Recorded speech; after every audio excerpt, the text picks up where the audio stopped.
ഇന്നിപ്പോൾ നമ്മൾ ചെയ്യുന്നത് ഒരു ഫിഷ് ഗ്രില്ലാണ്. അപ്പോൾ കഴിഞ്ഞ ദിവസം ഞാൻ ഡാമിൽ നിന്ന് പിടിച്ച മീനാണ്. അപ്പോൾ അതിൻ്റെ വീഡിയോ നിങ്ങൾ കണ്ടിട്ടുണ്ടാവും എന്ന് വിചാരിക്കുന്നു. അപ്പോൾ നമുക്ക് ഫ്രഷ് മീനായിരുന്നു കിട്ടിയിരുന്നത്. അപ്പോൾ ആ മീനിൻ്റെ ഒരു പകുതി ഞാൻ ഗ്രില്ല് ചെയ്യാമെന്നാണ് വിചാരിച്ചത്. അപ്പം സാധാരണ പിടിച്ചതുകൊണ്ട് നമ്മൾ തന്നെ ക്ലീൻ ചെയ്യേണ്ടി വന്നു. അപ്പം ഞാൻ സാധാരണ ക്ലീൻ ചെയ്യുന്നവരെ ഈ ചെകിള ജസ്റ്റ് കളയാണ് ഇവിടെ ഉള്ളവർ ചെയ്യുക. അപ്പം ഞാൻ ഇതിൻ്റെ സ്കിന്നൊക്കെ നല്ലതുപോലെ ഒരു മണിക്കൂറോളം സമയമെടുത്ത് മുഴുവൻ ക്ലീൻ ചെയ്ത് വൃത്തിയാക്കി എടുത്തതാണ്. അപ്പോൾ നമുക്ക് കൈ കിട്ടുമ്പോൾ നമ്മൾ അതിൽ ഒരു മരണക്കളിയാണല്ലോ കളിക്കുക. അപ്പോൾ അതുകൊണ്ട് മൊത്തം ക്ലീൻ ചെയ്ത് എടുത്തിട്ടുണ്ട് ഞാൻ. പിന്നെ അതിനുശേഷം നമ്മൾ ഡാമിൽ നിന്ന് പിടിച്ച മീനാണ്. അപ്പോൾ അതുകൊണ്ട് നല്ലതുപോലെ ക്ലീനും കാര്യങ്ങളൊക്കെ ചെയ്യണം. അതുകൊണ്ട് ഞാൻ ഉപ്പും അതേപോലെ നാരങ്ങയും ഇട്ട് നല്ലതുപോലെ ഒരതി ആ ടേസ്റ്റോ എന്തെങ്കിലും കാര്യങ്ങളോ എന്തെങ്കിലുമൊക്കെ ഉണ്ടെങ്കിൽ ഒന്ന് പോയിക്കോട്ടെ എന്ന് വിചാരിച്ച് നല്ലതുപോലെ ഒരതി കഴുകി ഫ്രഷാക്കി വെച്ചാണ്. അതിന് ശേഷമാണ് നമ്മൾ ഗ്രില്ല് ചെയ്യാൻ എടുക്കുന്നത്. അപ്പോൾ ഗ്രില്ല് ചെയ്യാൻ സാധാരണ നിങ്ങൾക്ക് അറിയാമല്ലോ. അപ്പോൾ ഇന്നത്തെ മീൻ നല്ല ഫ്രഷ് മീനായതുകൊണ്ട് അധികം മസാലകളൊന്നും ചേർക്കുന്നില്ല. കുറച്ച് മഞ്ഞൾപ്പൊടി, കുറച്ച് മുളക് പൊടി, ഇത്തിരി മസാല, അതായത് മല്ലി മുളക് പൊടിയുള്ള മിക്സിംഗ് ആണ് അതും. പിന്നെ ഉപ്പും കുറച്ച് ജിഞ്ചർ ഗാർലിക് പേസ്റ്റും കൂടിയാണ് ചേർക്കുന്നത്. ഇതെല്ലാം കൂടി ഒന്ന് മിക്സ് ചെയ്തതിന് ശേഷം നമ്മുടെ മീനിലൊന്ന് തേച്ച് പിടിപ്പിക്കണം. അപ്പോൾ മീൻ ഞാൻ നേരത്തെ പറഞ്ഞതാണല്ലോ, ഫ്രഷ് മീനായതുകൊണ്ട് നല്ല ജസ്റ്റ് ഒന്ന് വരഞ്ഞു കൊടുക്കുന്നത് നല്ലതാണ്. കാരണം മീൻ വലുതായതുകൊണ്ടാണ് അങ്ങനെ വരഞ്ഞു കൊടുക്കുന്നത്. അപ്പോൾ വരഞ്ഞു കൊടുക്കുന്നത് ഞാൻ മുളക് തേച്ചതിന് ശേഷമാണ് ഒന്ന് വരഞ്ഞത്. അതിനുശേഷം ഒന്നും കൂടി ഒന്ന് മേക്കപ്പ് ആക്കിയെന്നേ ഉള്ളൂ. നമ്മളെ മസാല നല്ലതുപോലെ തേച്ച് പിടിപ്പിക്കണം. കാരണം തലയും അതിൻ്റെ ഉള്ളിലേക്കും കാര്യങ്ങളിലേക്കും ഒക്കെ തേച്ച് പിടിക്കുന്നത്. അപ്പോൾ മസാല വളരെ കുറവാണ്, നിങ്ങൾക്ക് കാണാം. വളരെ കുറഞ്ഞ രീതിയിലുള്ള മസാല തേക്കുന്നുള്ളൂ. അപ്പം തേക്കുന്ന മസാല നമ്മൾ എന്തായാലും എപ്പോഴായാലും നല്ലതുപോലെ തേച്ച് പിടിപ്പിക്കുക. തലേൻ്റെ ഇടുക്കിലും തലേൻ്റെ ഗ്യാപ്പിലും കാര്യങ്ങളിലൊക്കെ ചേർത്ത് വെക്കുക. അതിനുശേഷം ഞാനൊരു അരമണിക്കൂർ റെസ്റ്റ് ചെയ്യാൻ വെച്ചിട്ടുണ്ട്.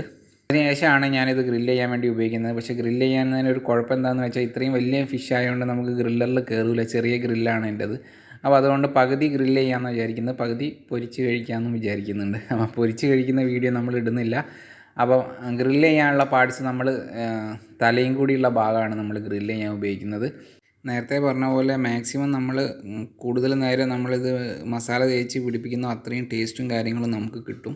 അപ്പോൾ ഇനി നമുക്ക് ഗ്രില്ല് ചെയ്യാനുള്ള പരിപാടിയാണ് നോക്കേണ്ടത്. അപ്പോൾ തലഭാഗമാണ് ഗ്രില്ല് ചെയ്യാൻ ഉപയോഗിക്കുന്നത്. സാധാരണ ഡയറക്റ്റ് ഗ്രില്ല് ചെയ്ത് അതിൻ്റെ മീനിൻ്റെ ഇറച്ചിയൊക്കെ ഒന്ന് ഡ്രൈ ആയി പോകും. അത് ഒഴിവാക്കാൻ വേണ്ടി നമ്മൾ ഇതേപോലെ ഷീറ്റിൽ പൊതിഞ്ഞതിന് ശേഷമാണ് നമ്മൾ ഗ്രില്ലിൽ വെക്കുന്നത്. അതും കൂടാതെ തന്നെ സ്ലോ ആയിട്ടാണ് ഗ്രില്ലിൽ വെക്കുന്നത്. അതായത് കുക്കിംഗ് ഹീറ്റ് വളരെ കുറവല്ല, എന്നാലും ഒരു മീഡിയം ഹീറ്റിൽ കൂടുതൽ സമയം കുക്കിംഗ് വെച്ചിട്ടാണ് നമ്മൾ ഇപ്രാവശ്യം ഗ്രില്ല് ചെയ്യുന്നത്. അപ്പോൾ ടേസ്റ്റ് നമുക്ക് ഓരോന്നിൻ്റെയും ടേസ്റ്റ് വ്യത്യസ്തമാണല്ലോ. അപ്പോൾ അതുകൊണ്ട് ആ ടേസ്റ്റ് ഒന്ന് അറിയാമെന്ന് വിചാരിച്ചിട്ടാണ് ഈ രീതിയിൽ ചെയ്യുന്നത്. അപ്പോൾ നമുക്കിത് ഓവനിൽ വെച്ചിട്ട് ഒരു മുക്കാൽ മണിക്കൂർ നമുക്കൊന്ന് വെയിറ്റ് ചെയ്യാം.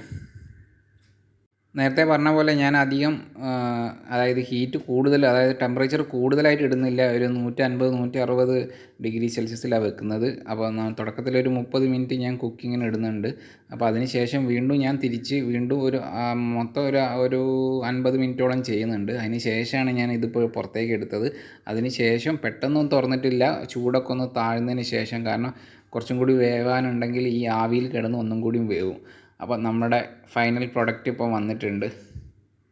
അപ്പോൾ ഇതിൻ്റെ പ്രത്യേകത എന്താണെന്ന് വെച്ചിട്ടുണ്ടെങ്കിൽ മീൻ കുറച്ചും കൂടി ജ്യൂസി ആയിട്ട് കിട്ടും. നമുക്കിതിൻ്റെ ആ ഒരു ചാറും മസാലയും മിക്സിങ്ങും ആയിട്ട് ചേർത്ത് കഴിക്കുമ്പോൾ ഒരു പ്രത്യേക ടേസ്റ്റ് ആയിരിക്കും. പിന്നെ ഇത് നേരത്തെ പറഞ്ഞ പോലെ തന്നെ റിപ്പീറ്റേഷനാണ്, എന്നാലും പറയുകയാണ്, ഒരു ഫ്രഷ് മീനായതുകൊണ്ട് അതിൻ്റേതായൊരു ടേസ്റ്റും കാര്യങ്ങളൊക്കെ ഉണ്ടാവും. നല്ലതുപോലെ വെന്തിട്ടുണ്ട്. അപ്പോൾ നമുക്ക് ഒരു നാരങ്ങ കൂടി പിഴിഞ്ഞ് എടുത്തിട്ട് കഴിക്കുന്നതായിരിക്കും അതിൻ്റെ ഒരു ടേസ്റ്റ് ഒന്നും കൂടി കൂടുതൽ വരുന്നത്. അപ്പോൾ ഞാൻ നാരങ്ങ പിഴിഞ്ഞിട്ടുണ്ട്. അപ്പോൾ നമുക്കൊരു വലിയൊരു പീസ് ടേസ്റ്റ് ചെയ്യാൻ വേണ്ടി എടുക്കാം. അപ്പോൾ നിങ്ങൾക്ക് കാണാൻ വേണ്ടി ജസ്റ്റ് ഒന്ന് ഞാൻ കാണിക്കുന്നേ ഉള്ളൂ. ഒരു വലിയൊരു പീസാണ്. അപ്പോൾ നല്ലതുപോലെ വെന്തിട്ടുണ്ട്. ഭയങ്കര സോഫ്റ്റും കാര്യങ്ങളാണ്. നമ്മൾ മീനിന് അധികം കൂടുതലൊന്നും മസാല ഇല്ലാതെയാണ് ഇത് ഉണ്ടാക്കിയെടുത്തിരിക്കുന്നത്. അപ്പം നിങ്ങൾക്ക് എല്ലാവർക്കും ഈ വീഡിയോ ഇഷ്ടപ്പെട്ടെന്ന് വിചാരിക്കുന്നു. അപ്പോൾ ചാനലൊന്ന് സബ്സ്ക്രൈബ് ചെയ്യുക. അപ്പം അടുത്ത വീഡിയോ ആയിട്ട് കാണാം. ബൈ.